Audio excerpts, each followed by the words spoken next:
School में जो parents teacher meeting होती है वो बहुत रेगुलर फ्रीक्वेंसी में होती है, मे बी शायद हर 2 महीने बाद होती है, और जो फाइनल रिजल्ट आता है उसके बाद भी होती है। जो उसका मेन ऑब्जेक्टिव है वो है कि रेगुलरली हम देख सकें कि स्टूडेंट की परफॉर्मेंस क्या चल रही है, क्या वो अच्छा कर रहा है, क्या उसे इम्प्रूव करना है, जिससे कि जब फाइनल एग्जाम की बारी आए तो वो उन सब बातों को टेक केयर कर सके जो उसके अंदर गैप है। एंड देन जब रिजल्ट भी आ जाता है तो उसके बाद भी टीचर के साथ एक बार मीटिंग होती है इस बात को अंडरस्टैंड करने के लिए कि जो भी हमारा टारगेट था क्या वो हमने अचीव किया नहीं किया। कुछ कुछ ऐसा ही एपीक्यूपी के 5th फेज में होता है, जिसका नाम है feedback, assessment and corrective action. इससे पहले के जो 4 वीडियो थे जो बात कर रहे थे पहले 4 फेजेस के बारे में, जो थे plan and define, product design and development, process design and development, और उसके बाद बात थी प्रोडक्ट एंड प्रोसेस वैलिडेशन के बारे में। इस पर्टिकुलर वीडियो में जब तक समाप्त होगा आपको समझ में आएगा क्या इनपुट्स हैं, जो 8 इनपुट्स हैं जो कि फेज 4 से आ रहे हैं, कौन से 4 की आउटपुट्स हैं जो यहां से निकल रहे हैं, क्यों इंपॉर्टेंट है फेस, किस तरह के चैलेंजेस हैं जो इंडस्ट्री फेस कर रही है। तो इन सबको एक एक करके अंडरस्टैंड करते हैं। तो जो एपीक्यूपी का जो 3rd एडिशन है जो कि मार्च 2024 में आया था, उसमें जो फेज 5 है उसके अंदर 4 बातों के बारे में जिक्र किया गया है। उन बातों को अंडरस्टैंड करने से पहले ये जो 3 शब्द हैं, feedback, assessment and corrective action, को समझते हैं। सबसे इंपॉर्टेंट बात है फीडबैक। फीडबैक मींस जो भी हमें कहीं से कुछ रिस्पॉन्स आ रहा है। असेसमेंट, उस फीडबैक को हमें असेस करना है कि वो सही है, गलत है, कोई एक्शन लेना है, कोई एक्शन नहीं लेना है। एंड देन तीसरी बात आती है करेक्टिव एक्शन, कि क्या करना है, कैसे उसको हम बेटर कर सकते हैं, कैसे उसका रूट कॉज एनालिसिस करके दे आइडेंटिफाई कर सकते हैं कि कहाँ पे हमें काम करना है। एक बहुत इंटरेस्टिंग बात है, अगर आप एपीक्यूपी का ग्राफ देखेंगे जो 5 फेजेस के बारे में बात करता है, तो जो फीडबैक, ये जो लास्ट फेज है, ये थ्रू आउट 5 फेजेस में है। यानी कि ये जो 5वां फेज है ये सेपरेट अलग से बहुत नहीं है, ये थ्रू आउट 5 फेज में चलता है, प्लस जब प्रोडक्ट मास प्रोडक्शन में चला जाता है उसके बाद भी चलता है। से फॉर एग्जांपल हम एग्जांपल लेके चलते हैं कि एक कार मैन्युफैक्चरर है, उसने एक कार डिजाइन की और उसने मार्केट में अब लॉन्च कर दी। अब जब हम फेज 5 की बात करते हैं तो इसको हम एनालाइज करते हैं एक एक करके कि किस तरीके से जब वो मार्केट में लॉन्च हो गई तब, और उसके पीछे के जो फेजेस थे वहां पे इसको किस तरह से एनालाइज कर सकते हैं। तो जो 4 में जो सबसे पहला जो आउटपुट है जो जिसकी वो बात करता है, वो बात करता है with respect to reduced variation.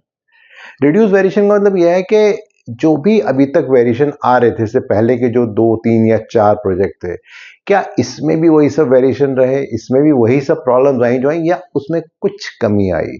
अगर कमी आई तो बहुत अच्छी बात है, अगर कमी नहीं आई तो इसका मतलब कुछ तो भी हमने गड़बड़ की थी। तो उसके बहुत सारे कैरेक्टरिस्टिक्स या पैरामीटर हो सकते हैं जिसके बेसिस पे हम इसको अंडरस्टैंड कर सकते हैं। जो एक कैरेक्टरिस्टिक हो सकती है वो हो सकती है with respect to consistent quality. Say for example हमें पिछली बार जब डेवलपमेंट किया था तो जो इन प्रोसेस रिजेक्शन का जो अचीवमेंट था वो मे बी 150 या 200 पीपीएम था। क्या इस बार जब हमने डेवलपमेंट किया क्या उसको हम रिड्यूस करके 100 पीपीएम के नीचे ला पाए? ये एक तरीका हो सकता है इस बात को एनालाइज करने का। या इसके अलावा एक तरीका हो सकता है इम्प्रूव्ड प्रोसेस कैपेबिलिटी। अभी जो स्पेशल कैरेक्टरिस्टिक्स होती हैं, जो क्रिटिकल कैरेक्टरिस्टिक्स होती हैं, उसमें हम अक्सर बात करते हैं एसपीसी स्टडी करेंगे। जब पिछली बार हमने एसपीसी स्टडी की थी तो बहुत ज़्यादा उसमें दिक्कत आ रही थी। क्या अब हमने जब इस बार प्रोसेस कैपेबिलिटी स्टडी की तो क्या वो मिनिमम 1.33 को अचीव कर रहा है या नहीं कर रहा है? ये एक तरीका हो सकता है। या एक और तरीका हो सकता है with respect to lower defect rate. May be पिछली बार जब हमने डेवलपमेंट किया तो प्रोडक्ट को हैंड ओवर किया था, उस समय जो रिजेक्शन का लेवल था उससे वो 5% या 4% ऐसे कुछ आ रहा था। क्या वो 3%, 2%, 1%, आधा परसेंट कुछ हुआ या नहीं हुआ? देन इसी तरह से एक और तरीका हो सकता है उसको देखने का कि स्टैंडर्डाइज वर्क फ्लो। पिछली बार जब हमने डेवलपमेंट की थी तो हमने ऑब्जर्व किया था जो हमारा फ्लोर प्लान लेआउट था वो बहुत अच्छा नहीं था, और जो ओवरऑल जो लीड टाइम था, जितनी देर में वो प्रोडक्ट हम फाइनली कस्टमर को दे पा रहे थे, उसमें टाइम ज़्यादा लग रहा था। क्या इस बार हमने फ्लोर प्लान लेआउट का इफेक्टिवली इस्तेमाल किया? क्या इस बार हमने कोई लीन प्रिंसिपल को इस्तेमाल किया इस बात को इंश्योर करने के लिए जो आउटपुट है वो ठीक निकले? तो ये कई सारे एग्जाम्पल हो सकते हैं with respect to the first output जो मैंने आपसे बात की। जो दूसरा है वो बात करता है with respect to customer satisfaction. जब हम कस्टमर सेटिस्फेक्शन की बात करते हैं तो इंटेंशन ये है कि in comparison to the previous time क्या इस बार कुछ इंप्रूवमेंट हुई? या पिछली बार भी कस्टमर हमसे परेशान था, इस बार भी कस्टमर हमसे परेशान है। से फॉर एग्जांपल हम बात कर सकते हैं रिलायबल प्रोडक्ट परफॉर्मेंस के बारे में, कि पिछली बार जब हमने वो जो प्रोडक्ट था, जब वो कस्टमर को हैंड ओवर किया था, तो उस समय जो रिजेक्शन लेवल था से वो 50 ppm था। क्या इस बार हम उसे 40, 30, 20 या 10 तक ला पाए, नहीं आ पाए?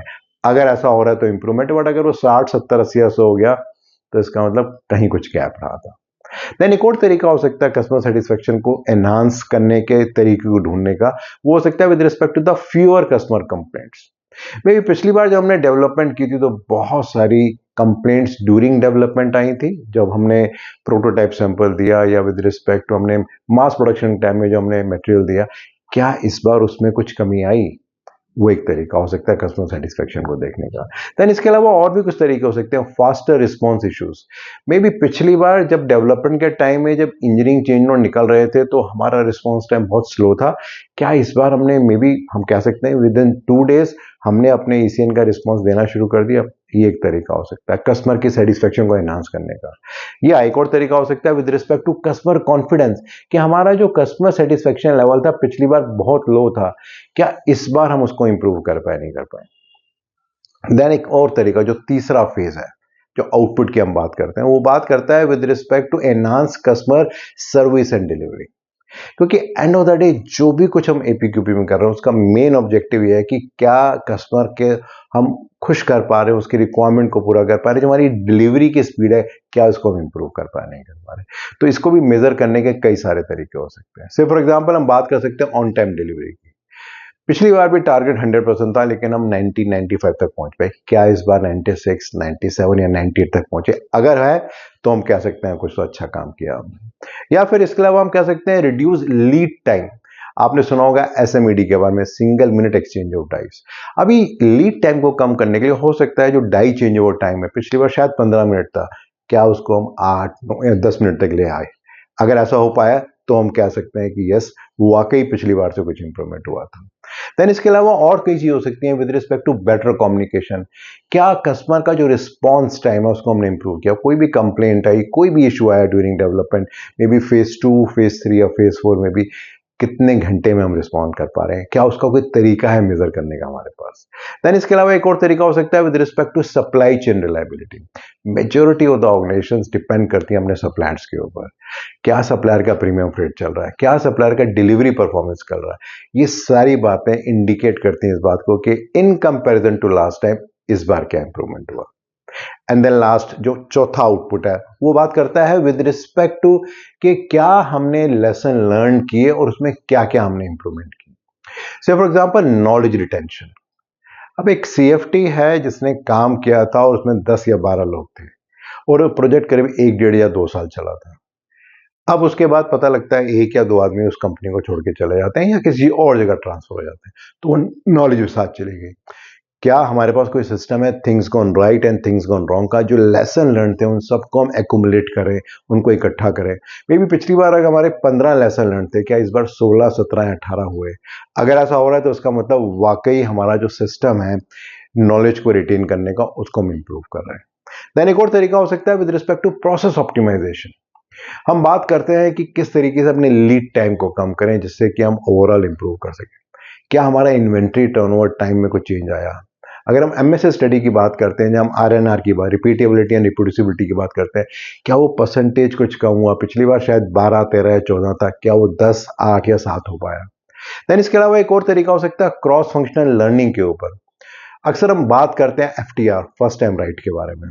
टारगेट पिछली बार भी फर्स्ट टाइम राइट का 100% था, बट हमने अचीव तो 70% किया था। क्या हम 70 से 75 या 80 पे आ पाए? अगर ऐसा हो रहा है तो हम कह सकते हैं कि यस, वाकई कुछ इंप्रूवमेंट था। एंड देन लास्ट में हम बात कर सकते हैं with respect to risk mitigation. जब हम रिस्क मिटिगेशन की बात करते हैं तो हम बात करते हैं लीगल रिक्वायरमेंट्स के बारे में। आज के टाइम में व्हीकल्स के अंदर अगर देखा जाए, लीगल रिक्वायरमेंट्स बढ़ती जा रही हैं और एक भी फेलियर से बहुत बड़ा नुकसान होता है। तो मे बी पिछली बार अगर 2 फेलियर हुए थे, क्या हम 2 से 0 पे आ पाए? अगर ऐसा हो रहा है तो हम कह सकते हैं कि यस, जो फेज 5 था, जो बात करता है with respect to feedback, assessment and corrective action, उसमें कुछ इंप्रूवमेंट हुआ है।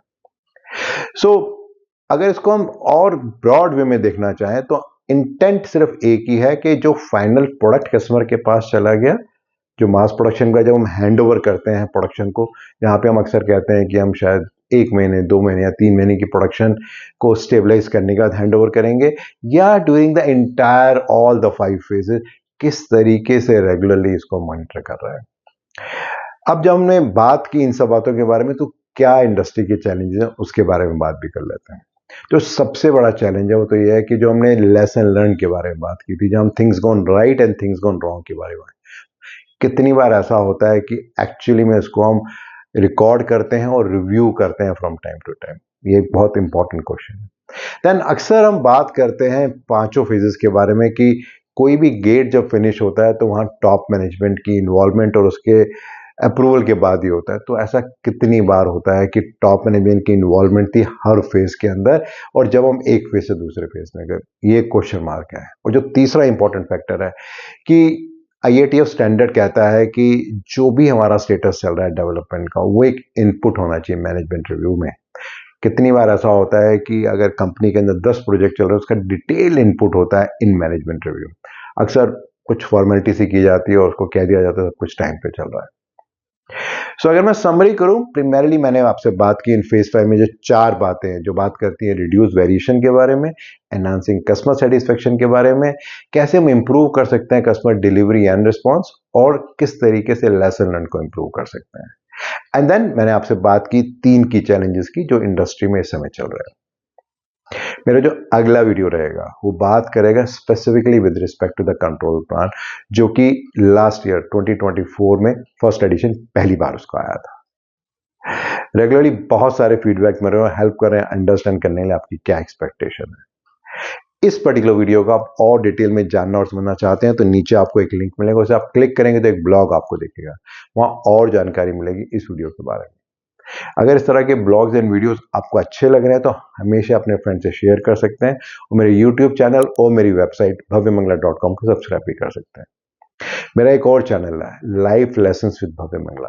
अगर आप लाइफ के बारे में कुछ और जानना और समझना चाहते हैं तो आप उस चैनल को देख भी सकते हैं और सब्सक्राइब भी कर सकते हैं। धन्यवाद।